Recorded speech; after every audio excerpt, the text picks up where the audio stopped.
transcribed from Tom Brenneman's own restaurant on Vine Street between Hollywood and Sunset Boulevards, Kellogg's, Pep, and Procter & Gamble's Ivory Flakes serve you breakfast in Hollywood.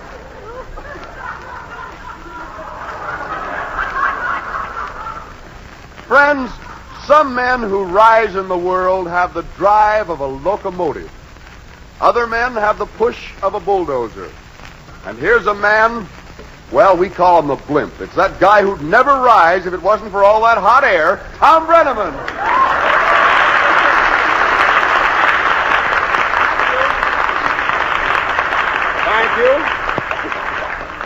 Thank you, and good morning, ladies. And hello to you out there along the network party line. Once more, we're greeting you from Hollywood in California, where the ladies are gathered for a bite of breakfast in the Brenneman Beanery. That's right, a little breakfast, a little banter, a little back talk, all which makes up breakfast in Hollywood, by golly. We have visitors here from all over the nation here at breakfast this morning, and every morning as far as that goes. And you know, in our country, people of many races and creeds live in harmony, learn from one another and together, and create a standard of living that is the envy of the world. This is American Brotherhood Week, and brotherhood means a way of life, so let's support it throughout the year. And that makes sense. And now we're going to visit a little bit as we kind of open this Ivory Flakes portion of our broadcast, and I don't know where to start this morning. Thank golly, they're crowded in this morning. Maybe we'll start with you. Who are you? Well, Mrs. June Hayes of Watson, Missouri. From where? Watson, Missouri. Watson, Missouri. Well, Mrs. Hayes, we're glad to have you with us. You have a new pin here? No, it's not very new. Oh, I thought maybe it might be a little Valentine present. Who are you? Mrs. James Harmon. From? Huntington Park. From Huntington Park.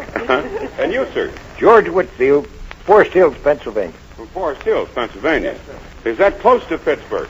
10 miles from Pittsburgh. Yeah. He gave me a stogie a moment ago. Huh? I haven't had a chance to unwrap it. I'm almost afraid to. Huh? His wife? Want another one? Yes, why not? Thanks. Give him one of our special extra, Johnny. There's a cigar for you, sir.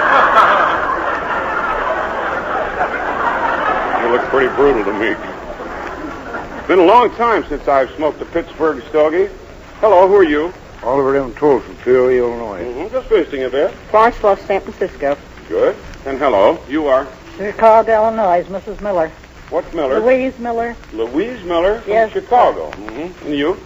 I'm Zelda Morrison from Canyon City, Missouri, and I'm one of the many who's celebrating their birthday today. Oh, you're celebrating your birthday? Uh-huh. Uh-huh.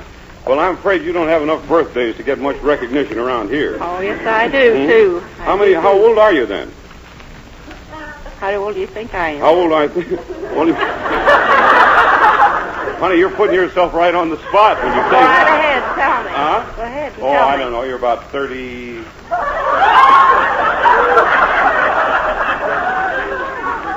Come on. What is your name? Helen Mueller. Helen what? Mueller. Where are you from, Miss Mueller? Ventura. She looks younger than you do.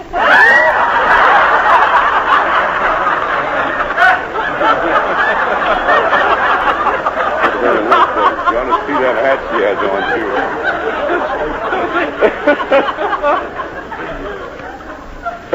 What is your name? Vivian Coda, formerly of Burlington, Vermont, now Pasadena. Coda. Coda. Coulter. Oh, Cota. Unusual name. You put your hair up every night? Well, do you? Well, I don't know. I may soon have to put mine up on the mantelpiece, the bureau or something. You know, well-groomed hair does a lot for a woman's appearance. But the real test of fine appearance is this. A woman who washes her clothes and also the dishes in ivory. The woman who looks neat right down to her fingertips, and I do mean fingertips. For soft, smooth fingers, for prettier, younger-looking hands, one box of flakes is all it takes. And you'd jump to give your lovely clothes an ivory flakesing, wouldn't you? Then why hesitate about your hands? They're important, too. And a strong wash day soap for dishes can so easily turn hands into social liabilities. even to the color of red ink, you might say. If your hands are in the red because of the wrong soap, don't ditch the dishes. Just switch the soap. Switch to Ivory Flakes in the dish pan. Ivory Flakes, the pure, mild flake form of baby's ivory soap. Flakes are gentle as an admiring glance, honestly. And one box of flakes is all it takes for prettier, younger-looking hands. And don't forget that. Flakes in the dish pan are fast sudsing, too. They leap miraculously into glistening, foamy suds, faster than any other leading wash day soap in the market. Yes, the soap for dishes is Ivory Flakes. For speed, for suds, for prettier, younger-looking hands. Only one box of flakes, that is all it takes. Your Ivory Flakes. Oh,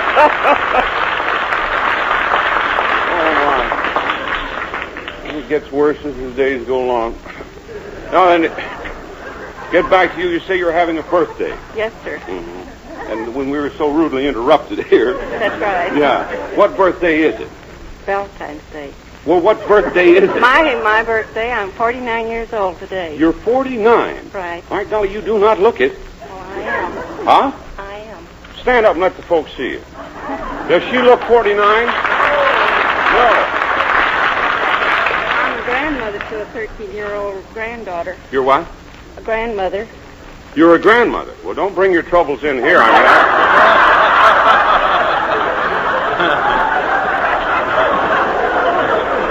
Here's a little birthday present for you.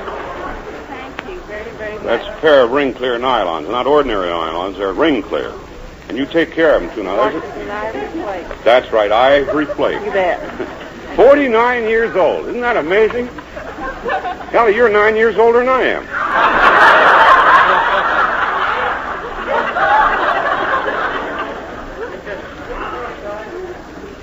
All right, we'll get around to her. What was your name again? Helen Mueller. Helen Mueller. Mm-hmm. And who are you? Mrs. Tom Hammer, From? Long Beach. Yes, and you. Mrs. Mildred Kuykendall, Long Beach. What is it? Long Beach. Your name Kuykendall. Kuykendall. No, Kuykendall. Kuykendall, right. Well, I don't know. There's 3 hats here, and they're all very silly looking. I think I'll take your hat.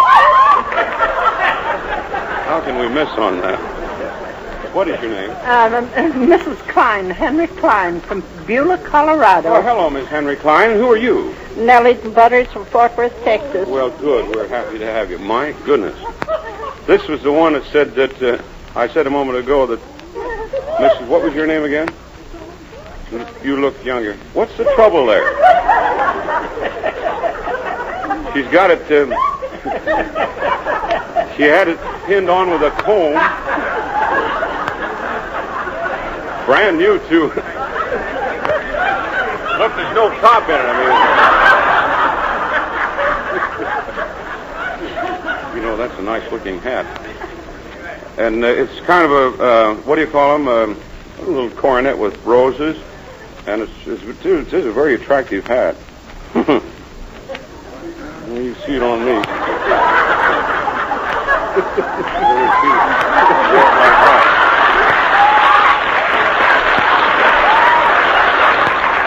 It's the cream of the maid.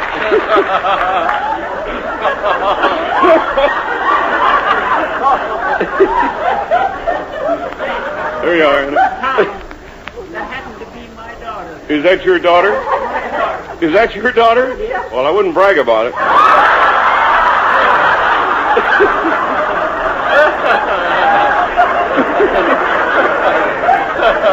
Are you Henry Klein?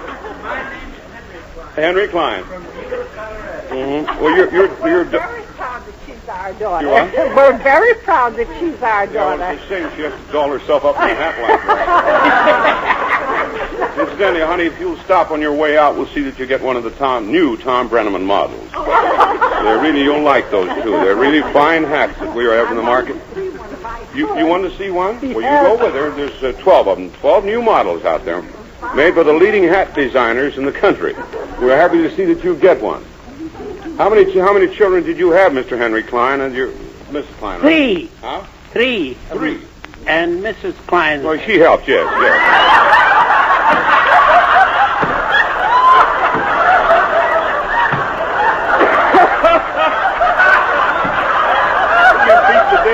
table back there.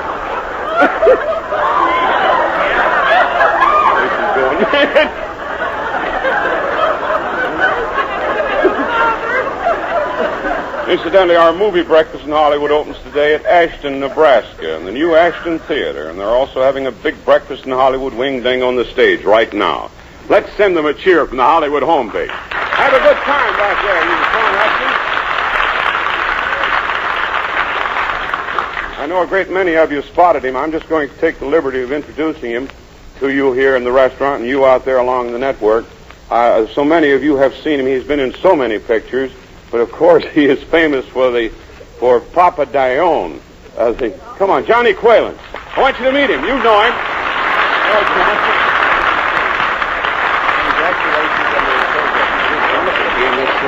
Thanks, John. I haven't seen you in a long time. No, You remember him now, don't you? Tell me, Johnny, that role of... Now, you behave, please. That role of Papa Dione just about ruined your career, didn't it? Yeah, it did. It Huh? did me a little harm for a while. Mm-hmm. I was in a very serious picture, and after they'd seen The Father of the Quince, and they saw this very serious part, immediately I came on the screen, they started to laugh. And that word got around. It took me about 2 years to get out of that. Then John Ford gave me a chance to play a very serious part in The Grapes of Wrath, the part of Muley, which was a wonderful part, and that helped me to get out of that again. So I've been coasting along fairly well from then on. Oh, you've been busy. How many pictures have you made, Johnny? About 86 About so 86 pictures. Yes, sir. Well, that's quite a record. Seems as though you've been in pictures longer than I've been in radio. Well, sometimes I feel a little bit old. Say, by the way, if Uncle Corny ever gets sick, will you let me play his part? He'd be all right, too. I'll let me meet Uncle Corny when he comes in, Johnny. Tell me, Johnny, this. What are you doing now? Oh, I just finished a picture called The Fugitive, which John Ford is directing. We made it in Mexico City, by the way. They have some wonderful studios down there. Tell me, looks like a big... Didn't I read something in the trades that you went to a bullfight or something down there? And got a little... I was in that big excitement down there. Well, when the audience really went wild. It was tremendous. The bulls weren't very good, the audience claimed. I didn't know the difference. It seemed like they were good bulls to me. Well, what happened? Well, Garza claimed that the wind was blowing too strong. And, of course, if the wind blows, the muleta, which is that red cape, over toward him, well, the bull is going to go for the center of that red cape, and he's liable to get killed. So he didn't seem to care much about fighting, and the audience started yelling at him and throwing pillow cushions, and first thing you know, the police were taking care of Garza and someone with whom he was having an argument. And the whole crowd got it. You know what mob psychology is. It kept growing and growing. They started fires up in the top of the grandstand. They threw pillows all over the I saw ring. pictures, I believe it was in Life. Yeah, there were 2 pages of it. Well, who was with you at the time? Mr. and Ms. Henry Fonda, Ward Bond, and John Ford, the director. I bet you got out of there in a jiffy. And J. Carroll Nash. No, I stayed. That was more excitement than the bullfight. Well, that's interesting. It was wild. Well, thanks, Johnny Quaylen, for coming over and saying hello. You're welcome. Thank you. And I'll have you meet Uncle Corny the minute he comes in. Pleasure to meet you. Again. Oh, my. Well, we're going to award her. What is it? There's a lady from what? Hooray! Oh, you know Johnny Quaylen? Oh, do you? Well, that's like, what is your name? Do you know him, Johnny? Miss E.W. knows? Never heard of her. No, I didn't think so. Who are you? Mrs. Quaylen. All right, Miss Quaylen, you draw a number out of there, please. We'll award our wishing ring here in a jiffy like. It's 1715. 1715. Wins our wishing ring. Will too. Remember, the shortage of fats and oils is serious, ladies. We need the help of every housewife. Everybody, every day, save every drop of used fat. And that will about conclude the first portion of Breakfast in Hollywood, brought to you by Procter & Gamble's Ivory Flakes. This next 15 minutes brings you greetings from the grand old Kellogg Company of Battle Creek, Michigan. Kellogg, makers of Pep and Good. And good morning. Good morning. And who are you? I'm Ruth Gleberman from Long Beach.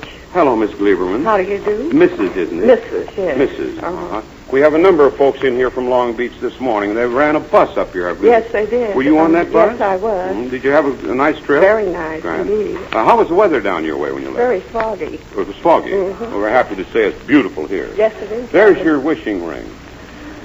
Isn't that beautiful? We think so, and I want to put it on your finger, Mrs. I'm so nervous. Well, that's all right. So I'm shaking with you. I mean, now then, you have a wish. Yes, I have. Mhm. And what is it? Well, I knew I was too young to get the orchid, but I did wish I'd get a kiss from Tom Brenneman.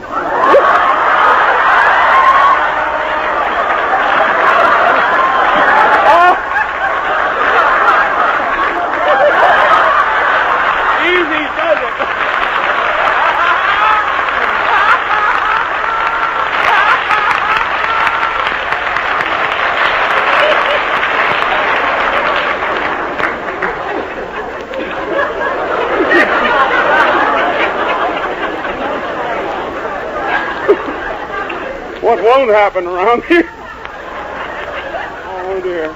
You also have a cigar, too, Mr. Oh, never mind. Here's our good neighbor letters. Uncle Corny, come in, Bobby. All right. It comes from Wichita, Kansas this morning. It says, Dear Tom, for many years, Mrs. George Massey of Wichita, Kansas, has been supplying complete layettes to mothers who otherwise would not have clothes for their newborn babies. These layettes are made and assembled as beautifully as could any possibly be done. And they have been given to Indian mothers and mothers of Salvation Army rescue homes and sent to Africa and Holland and other countries and given to many in her home community. The letters of appreciation which come to her are her only award for the effort she makes, and we think she justly deserves the honor of being one of your good neighbors. Her husband has for many years supervised the transportation every Sunday morning of the children from the Wichita Children's Home as they may attend Sunday school. So they may attend Sunday school. This fine couple celebrated their golden wedding anniversary on December the 31st, and we think they deserve to be considered as your good neighbors. Mr. and Mrs. L.L. Wilson and Mr. and Mrs. Harry G. Hull of Wichita, Kansas, 223 North Fountain Avenue. Uncle Corny sent this orchid early because we had word from radio station KFBI in Wichita that Mrs. Massey is to be their guest today on a special program to be heard over KFBI, at which time they'll pin the orchid on her for the ladies of Breakfast in Hollywood. And so this morning, we are making Mrs. George Massey of 231 South Volusia Street in Wichita, Kansas, our good neighbor of the day. Come on, Corny.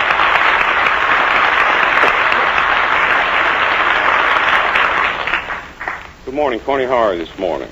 Well, I'm pretty good today. Oh, you look good. Yes, I feel fine. Tell me, where'd you get all bruised up like that? Huh? I said, where'd you get all those bruises? I hope you have a good excuse for that black eye. Whoa, no, I ain't. If I'd had a good excuse, my wife wouldn't have given it to me. I see. You and your troubles with your wife. Why don't you and your wife try to understand each other, Corny? Why don't you try to get along as well as you did when you were first married? Well, yes, sir, 52 years ago when I married her. Oh, Williford was a nice girl. Yeah, I'll never forget how nervous I was before that wedding. You were? Yeah, there was something I had to get off my chest. Something you had to get off your chest? Yeah, a tattooed heart with the name Agnes on it.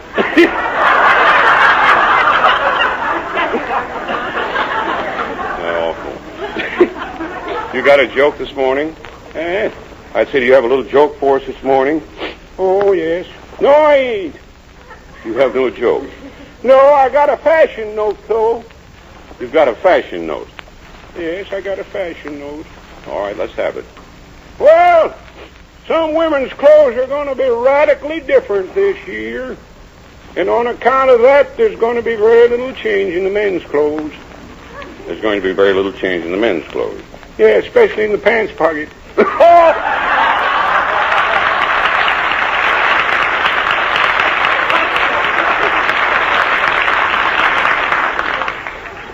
Well, Corny, I know that you've already taken care of the orchid, but I do want you to say hello to Johnny Quaylen. You've seen him in movies. Come on over here. Well, Sam, Hello, Corny. How are you? say, who's the corniest here? Is here Well, my grandpa and grandma told me I sound an awful lot like Corny. In fact, they tell me I am corny. Well, so am I, brother. Good luck, Corny. Get out of here.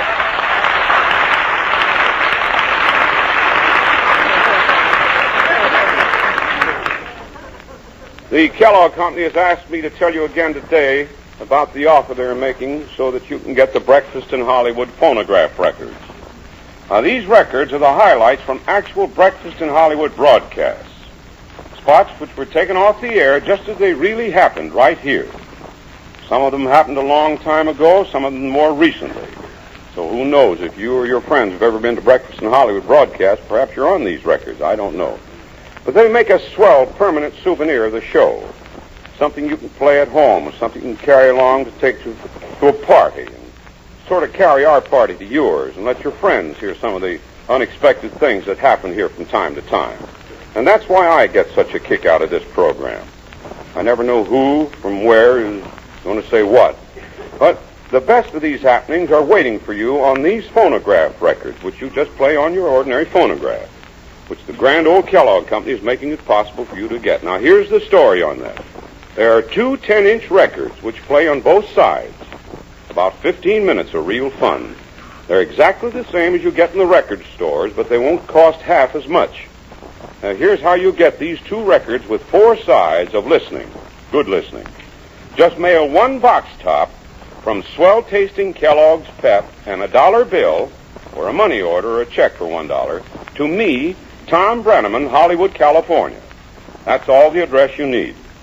And that's a real deal, folks. 2 of these amusing Breakfast in Hollywood records for less than the cost of 1. Here's that information once more. Send 1 box top from Pep, the Sunshine cereal, and a $1 bill or a check or a money order for $1 to me, Tom Brenneman, Hollywood, California. And your 2 Breakfast in Hollywood records will quickly be on their way to you. Now, this offer is very limited, so get your order in today. I really am very proud of those records, not because I'm on them, but because of the very interesting personalities. They have, of course, the eldest guest spots in the Wishing Ring and some pretty hilarious things there. But right now it's orchid time, so we're going to award our lovely California Armroy orchid to our eldest guest. Who is the eldest lady this morning? 75. There's a 75. 84. There's an 84. And will that win? And so it will on her 84th birthday. Isn't that nice?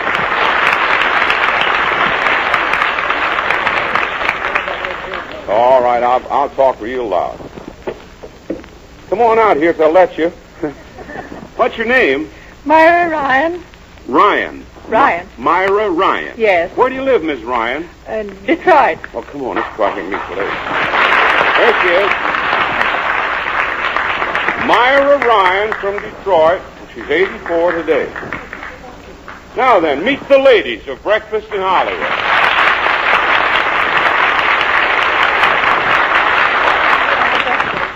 Yes. Myra, were you born in Detroit? No, sir. I was born in the state of New York. New York State. But I've lived in Michigan for a good many years.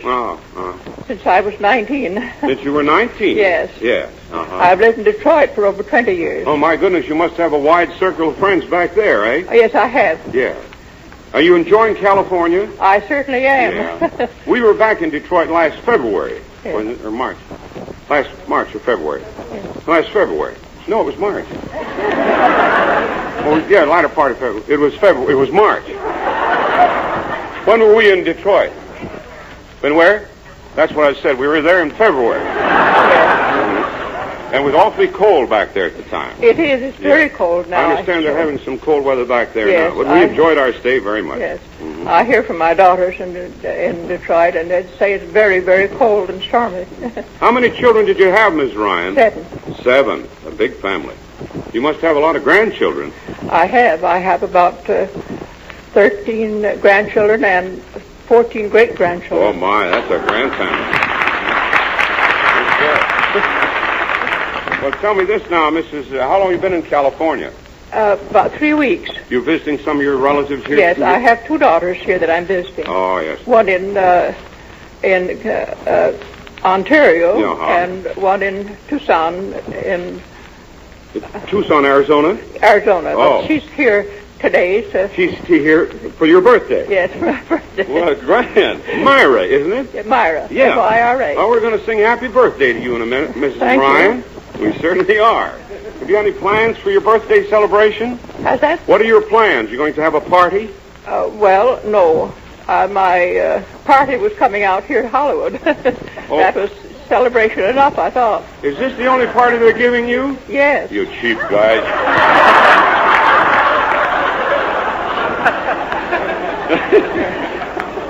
Well, look, how would you like to come down and have a birthday lunch with me?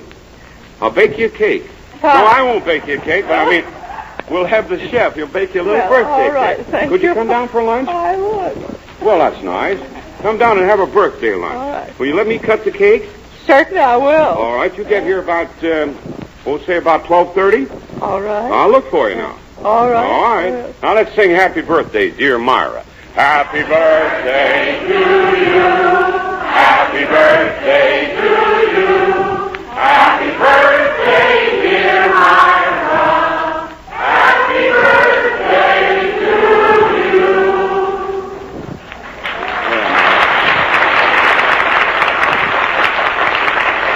There's your birthday flower. Well, thank you. That's your birthday orchid. All right. Thank you. And also because you're the eldest guest, 84. Is that so? Yeah. Right. Now if I'm talking too loud up there, she's pretty hard of hearing. You're hearing me now, aren't you? Oh, yes, I hear. Mm-hmm. Yes. You wear a hearing device, do you, Miss Ryan? Well, I tried it once, but it didn't help me, and so I discarded it entirely. Yes. Well, you're listening pretty well. You hear the radio. Do you hear well enough to hear the radio in the Oh, morning? no, not very well. They have turned up pretty high. Yes. I just wondered if you ever heard our program before. Oh, I have listened to it Yeah. because I have daughters that have it, and when I'm there, I make it my home with one and Well, have you the ever other. had an orchid before? No, I never did. No.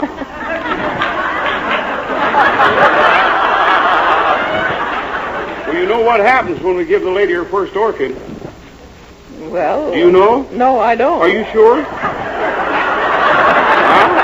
Not only what I've heard. Oh, what you've heard. Somebody done told you. We got little kids. Happy birthday, Myra Ryan.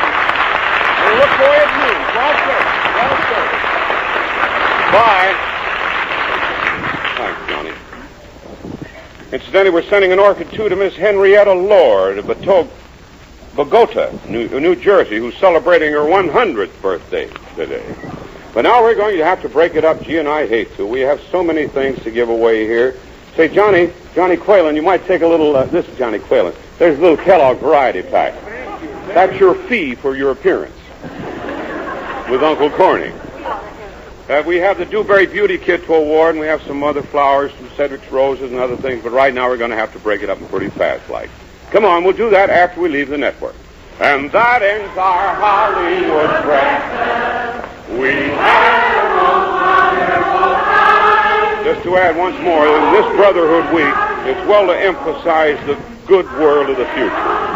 Let us live, believe, and support brotherhood throughout the year, won't we? That will do it for today.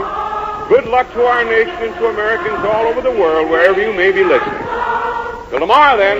Bye, all. Tom Brenneman's Breakfast in Hollywood is brought to you transcribed at the same time every day, Monday through Friday, by Kellogg's Pep and Procter & Gamble's Ivory Flakes.